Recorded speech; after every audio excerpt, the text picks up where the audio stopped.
Welcome back to this video. In this video, if you have been struggling with statistical tests and research questions, getting confused on what to choose and how to choose and when to choose, and maybe you have watched a couple of videos and you are still confused on this concept, then I want you to stick around, because in the next few minutes after my teaching, you will not forget this concept again. In fact, you will continue to come back to this video whenever you want to write your dissertation or your project or your research, because this is one of the best videos that you will get on this topic. Very simple, not complex at all. Okay, so just stick to the end. Try and stick to the end of this video. All right. So now I'm going to briefly go to my computer now and share my screen so that you understand what I am talking about. All right. So let's get started. Okay. So basically, when it comes to research, undergraduates or graduate research, especially on the quantitative side, there are 3 tests that you must know. Okay, so I'm just going to be very brief and lay a foundation. So, and that is why you are seeing that I'm starting with chi-square research questions. It is important that you first of all know what does the research question look like. From there, you'll be able to know what the statistical test will look like too. So basically, the way I want to approach this is that I'm assuming that you don't have any ground in research. Okay, and I'm going to give you 10 of them, so that when next you're writing a research, first of all, start from these research questions and see whether it sounds like this. So let's go to the first slide that you can see. So look at this. Does your research sound like this? Is there an association between gender and voting? Take note of 2 things here. Can you see that gender has 2 categories, male and female? Is not a number. Can you see that voting has maybe 2 or 3 categories? Voting preference. So you have candidate A, candidate B, and undecided. So now, whenever you are asking this question, or whenever you want to ask a question like this, whether there's an association between A or B, whether there's an association between A and B, where A has 2 or more categories and B has 2 or more categories, and these are not numbers, then you think about chi-square. As I give you further examples, it will get clearer to you. Okay. Now, this is the next one. Looking at education level and employment status. Is there a relationship between education level? Look at the levels here: high school, bachelor, master's, and PhD. That's 4 levels. And employment status, categorized into 3 levels: employed, unemployed, and student. Similar pattern. Okay. Look at the next one: ethnicity and health outcomes. So when you say ethnicity, how many levels do we have there? You have 3. And then you have, when you say health outcome, what do you mean? You have the presence or absence of a disease, and that's it. So 2 categories here. So this is like 3 by 2. Okay. Let's look at the next one: if you're trying to find out if is there a significant relationship between smoking status and incidence of lung disease, your smoking status is categorized into three: non-smoker, former smoker, current smoker, and then the incidence of lung disease is either yes or no. So take note of these categories because all the structures are the same for chi-square. Any analysis for chi-square has to have this structure. Okay, two categories or more. Okay. Look at the next one: marital status and self-reported happiness levels. Can you see the three categories on the screen? Look at the next one. Between age group and frequency of social media usage. Can you see that even though that age group is a number, it was grouped into the various categories. So once a number is grouped into various categories, it still remains a categorical variable. Okay, it is not acting as a number per se. Okay, so I hope that once you have any research question that has two variables with two or more levels in each, think about chi-square in that sense. Okay, never use chi-square whenever you are making a repeated measurement on the same individual. It is not chi-square. All right, so thank you so much. So far that you have come close to this end. Now, I hope that you have really understood how to do chi-square a little bit. Okay, so just hold on to that as we move into the next one, the next phase, which is ANOVA test. And there's a reason why I am arranging this discussion like this. You see, I didn't mention t-test. Okay, so that is because of my experience in teaching on how to layer knowledge for someone that is just coming in. So now let's talk about ANOVA test briefly. So we have talked about chi-square questions. Now we talk about ANOVA test research questions. Let's look at the structure of how this is, how it is structured. Okay. Now look at this one. Does the type of diet lead to different average weight loss outcomes over a 12-week period? Now, the two things that we have here is what? The two things that we have here, the two variables that we have here are the type of diet, one, and average weight loss. Okay. Now, can you see that type of diet has categories inside it? That's the first thing to note about chi-square. Sorry, about ANOVA. Now, can you also notice that the second variable, weight loss, is always in average? Either you hear the word average or you hear the word mean. Very, very important. So in ANOVA, one of the variables is categorical in nature, and then the outcome variable, or you also call it the dependent variable. The dependent variable is normally a numerical variable that you need to measure in average, in either average or mean. They are the same thing. Okay. So you are doing a research on effect of diet type on weight loss.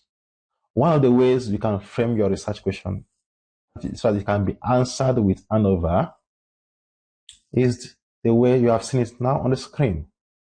Okay? Does the type of diet, and in your mind you have already known the categories of the type of the diet that you're looking at. Okay, does it lead to different average weight loss? Okay, now let's look at the next slide. Now the next one that we have here is comparison of the mean test scores across educational methods. Now you ask yourself the question, what is the outcome? I said that the outcome is what? The outcome variable is always numerical, is always, you're always looking at the average or the mean.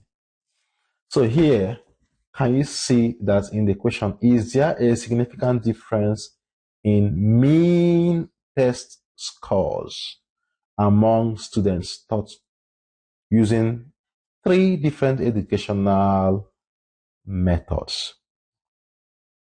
Now, you ask yourself, what is the outcome variables? What are we trying to achieve? We want to know the mean test scores. That is the outcome variable. Okay, we want to know the outcome variable, the mean test scores.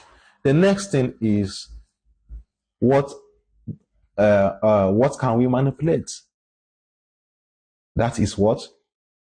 The independent variable, the input variable. Okay, so we are manipulating educational methods, and these educational methods has 3 different categories. So when your research question is like this, think about ANOVA.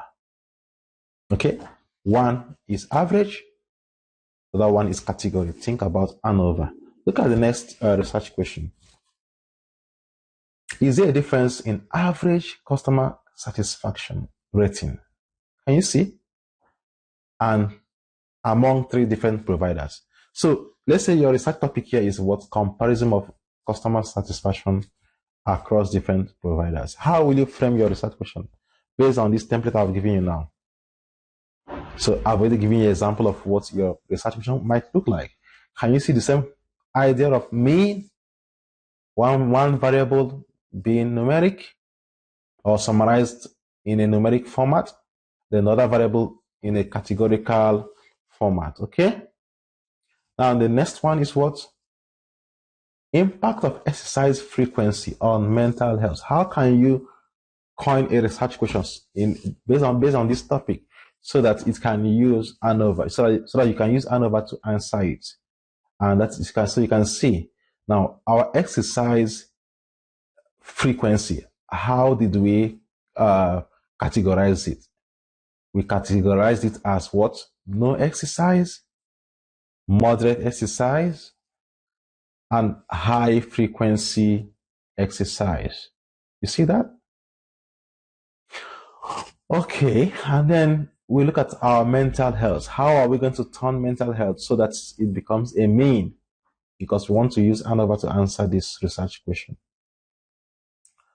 So for us to do that, we said what? The mean levels of reported mental health scores.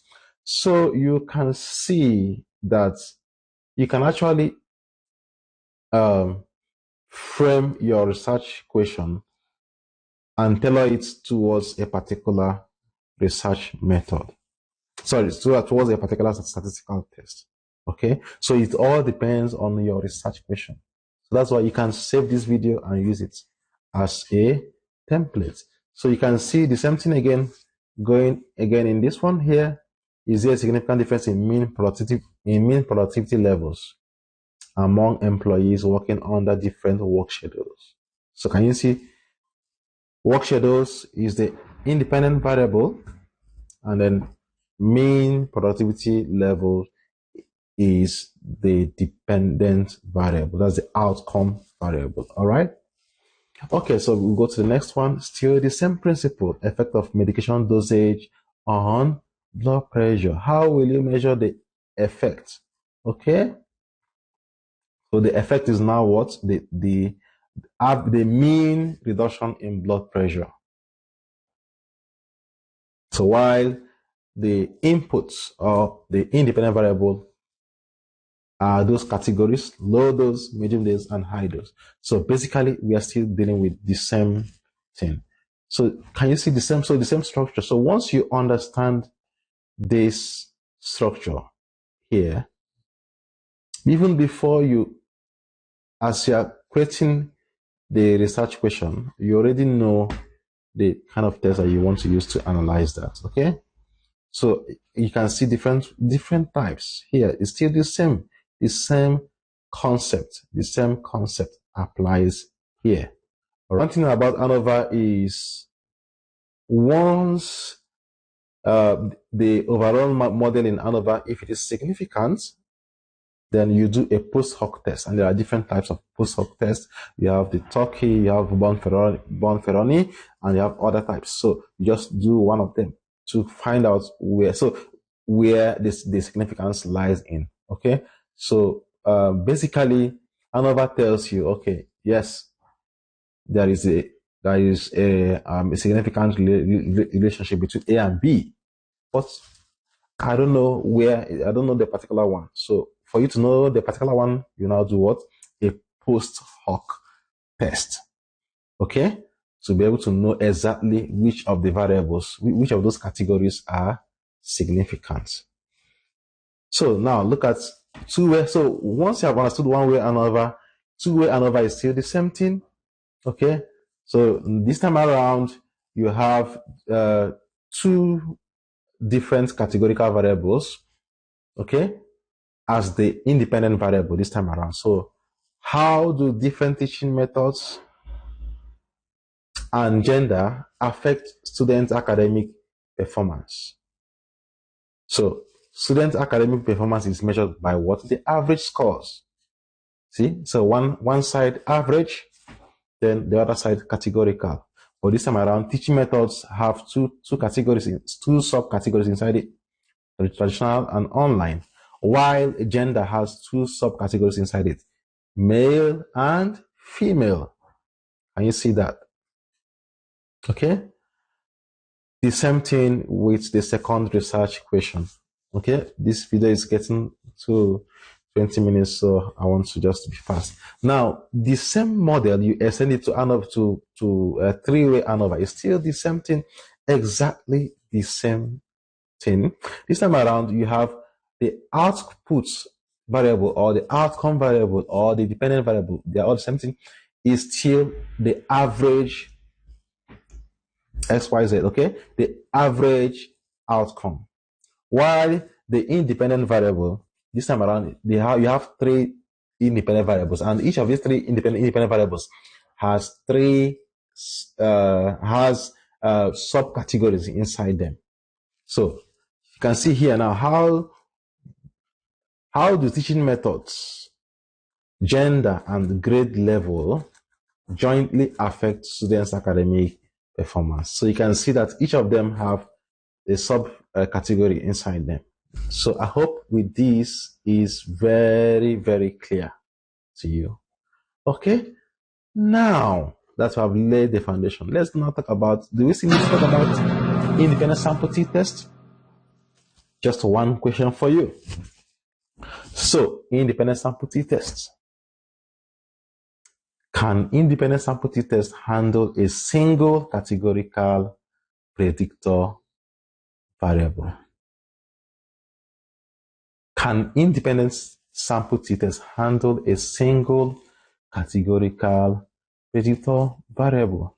So, now remember we have done two-way, one-way ANOVA, two-way ANOVA, and three-way ANOVA, right? Okay. So now, t-test is just like a small boy where ANOVA is. You know why? T-test can only handle one predictor. That is one predicting variable, one independent variable, only one that it can handle. And that one self, it has to have only two categories, not more than two. So I hope it's very clear. So independent sample t-test, you need to have only one predicting variable. One independent is something as independent variables, only one. And that's one self. It has to have only two categories. It cannot have more than two. If it has more than two, you go straight to ANOVA. we go to ANOVA. You see that? So independent sample t-test is just a small boy towards where ANOVA is. See that? So it's limited. So, and then also the outcome variable is still a mean score. Let me show you on the screen some of the research questions that you can use for that. So can you see gender differences in stress levels? Okay. So you can see, is there a significant difference in perceived stress levels between male and female? So when I say, so can you see that means that what is the impact of gender on perceived stress levels? So can you see that male and female, there are two subcategories of what? Gender. You can, if you have male, female, and transgender now, it becomes ANOVA, one-way ANOVA straight. You cannot use independent sample t-test. You see that? So the outcome variable or the dependent variable is what? Perceived, the mean perceived stress level, the average. Still just like we did in ANOVA. Look at this one. Effect of diet type on cholesterol levels. So do individuals following a vegan diet have significantly different cholesterol levels compared to those following a traditional diet? What is the output variable or the outcome variable or the dependent variable here? That means what? This dependent variable here is what? The mean cholesterol level. So it is not written obviously mean, but if you have been following me, you will now understand that what are we trying to measure here? We're trying to measure the cholesterol level. So we are looking at the mean cholesterol level between those that eat vegan diet and those that eat traditional diet. Are they the same? Are they significantly different? You see that? So that means that the independent variable here is what? The diet. And the dependent variable here is what? Cholesterol. Dependent. That's outcome. What we are trying to measure. What we are manipulating. Okay? All right? So, having said that, I hope it makes sense that you know about chi-square, then know about ANOVA first, and then know about independent sample t-test. Okay? So, and with these few points of mine, I hope I've been able to just introduce you a little bit, just give you a few things to get your mind thinking about. Okay, so in the next video, we're going to talk more on these tests and all the other ones that I've not yet done. So this video is already more than 20 minutes, and I don't want to keep it longer than this. Okay, so thank you so much for watching to the end of this video. I will see you again in other episodes.